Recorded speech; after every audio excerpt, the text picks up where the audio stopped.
They took their time and gunned them down one by one. Boom, come over here. Boom, come over here.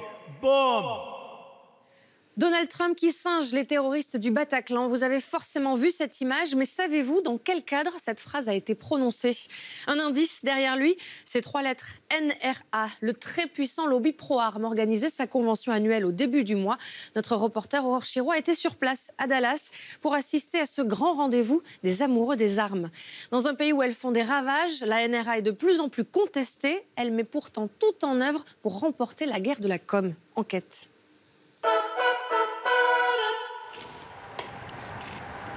Au Texas, début mai, 2 mondes s'opposent.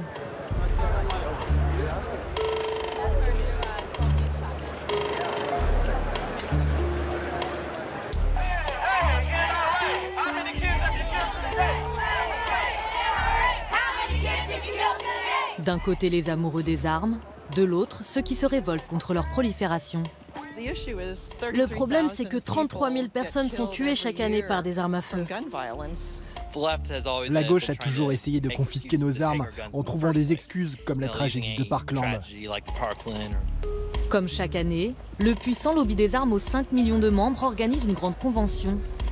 Alors que le débat sur les armes à feu fait rage aux États-Unis, la NRA est bien décidée à remporter ce qui est aussi une guerre de communication. Pendant 3 jours, nous nous glissons parmi les 80 000 adhérents de la NRA venus seuls ou en famille sillonner les centaines de stands de ce marché géant d'armes à feu dans une ambiance patriotique.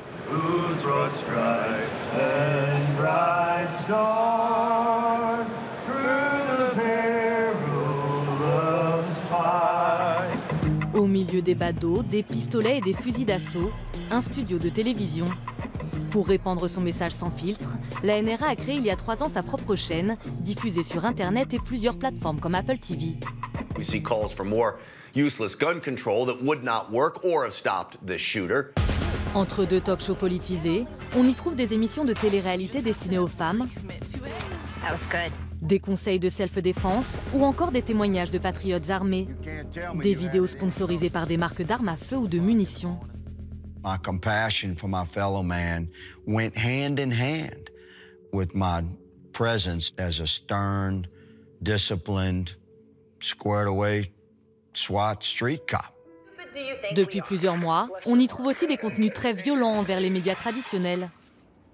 To those who bring bias and propaganda to CNN, The Washington Post, and The New York Times, your time is running out. The clock starts now. Un ton qui fait écho au discours des membres de la NRA sur les médias. Je n'ai aucun respect pour les médias mainstream. Ce sont des vendus. Ils ne traitent que ce qui fait de l'audience. On voit bien que les médias sont biaisés ici. Il faut dire que depuis le début de l'année, les contestations s'intensifient sur le rôle de la NRA dans la multiplication des tueries de masse. Les médias s'en font le relais, ce qui complique les relations entre les pro-armes et les journalistes. On est là pour couvrir cet énorme événement et pourtant nous ne sommes pas vraiment les bienvenus. Cette tonalité anti-média mainstream est un élément stratégique dans la communication de la NRA. Sur le campus de la Southern Methodist University, nous retrouvons le professeur Tony Pedersen, ancien rédacteur en chef du plus grand quotidien texan. Critiquer les médias mainstream est très efficace pour faire passer un message. Donald Trump, par exemple, l'a bien compris et même depuis son élection, à chaque fois qu'il recommence à critiquer les médias, sa popularité remonte auprès de l'Amérique profonde. Finalement, la NRA ne fait qu'exploiter cette stratégie. La réalité, c'est que les médias mainstream sont une cible facile dans ce pays. La NRA et Donald Trump ont donc la même stratégie, les mêmes ennemis mais aussi les mêmes sympathisants. En 2016, le lobby a été l'un des plus gros donateurs de la campagne républicaine. Ce n'est donc pas un hasard si le président a accepté de jouer les guest stars de la convention. You give your time, your energy, your vote, and your voice to stand strong for those sacred rights given to us by God, including the right to self-defense. We will protect your Second Amendment. À 6 mois des élections de mi-mandat, Donald Trump vient ici chercher des voix. Depuis les années 70, la NRA a structuré sa communication pour accroître son influence sur ses adhérents. Richard Feldman est un ancien lobbyiste de l'association. Ce que la NRA fait exceptionnellement bien, c'est ce que chacun devrait faire dans une démocratie. Vous organisez les gens qui sont d'accord avec vous, vous communiquez avec eux, vous les motivez et vous vous assurez qu'ils votent le jour de l'élection. Et si vous faites tout ça, vous gagnez plus souvent que vous ne perdez. Cet ascendant, la NRA en a plus que jamais besoin. Depuis la fusillade au lycée de Parkland en Floride, le lobby est sous pression. Pour adoucir son image, la NRA axe sa communication sur la protection des libertés individuelles et surtout du droit constitutionnel de porter des armes. Au sein du quotidien le Dallas Morning News, Rudy Bush a étudié la manière dont la NRA TV transmet ce message à ses sympathisants. Je crois que c'est un point essentiel.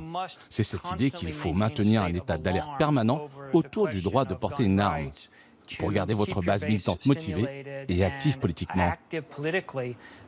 C'est ce que fait NRA TV. Si vous regardez, vous verrez qu'ils instillent un perpétuel état d'urgence.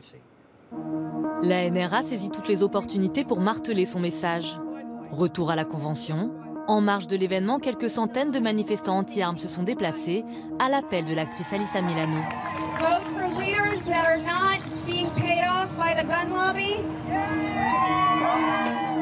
Au milieu des grands médias américains, nous repérons un journaliste de la NRA TV venu avec un objectif précis. Les choses qu'elle dit en ce moment sur scène, on veut vous retirer vos armes, on veut contrôler les armes. C'est affreux pour des gens comme nous. Donc ce qu'elle dit, on va le montrer à nos supporters pour leur prouver que c'est bien ça leur intention. C'est de nous prendre nos armes. Les mensonges que vous entendez sur scène, c'est que la NRA donne de l'argent à des hommes politiques pour les acheter. Ce n'est pas vrai. Vous avez donné 30 millions à Donald Trump, non? Absolument, on leur donne de l'argent.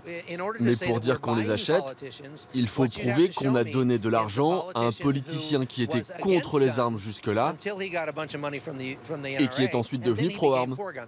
Il était déjà pro-armes. Il était déjà pro-armes, donc on soutient les gens qui pensent comme nous.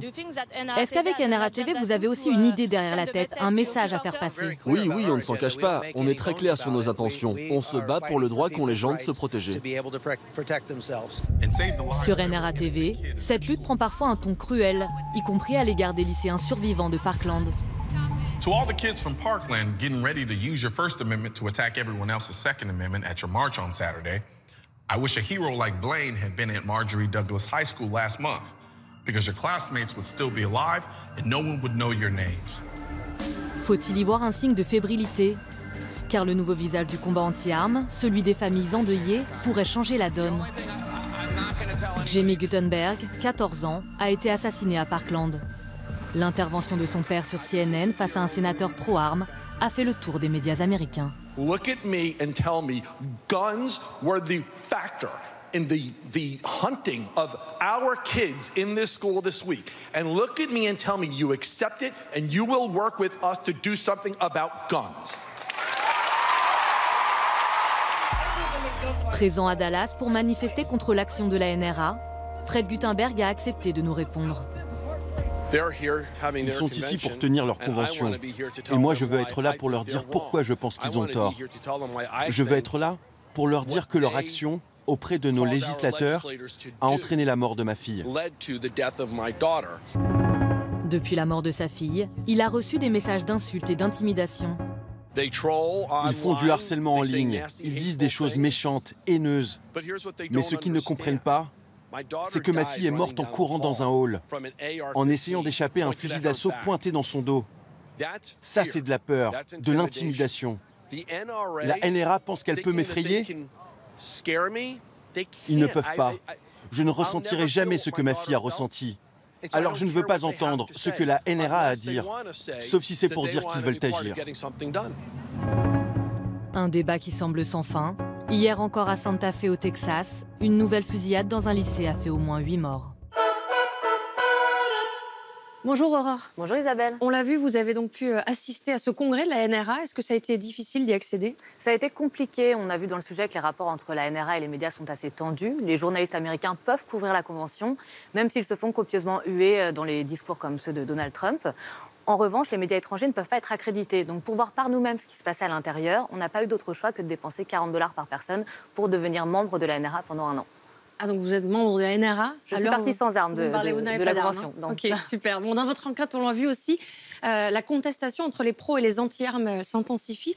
On en est où aujourd'hui? Est-ce que le rapport de force a changé? C'est toujours David contre Goliath. C'est vrai que les survivants de Parkland ont réussi à sensibiliser une partie de l'opinion américaine.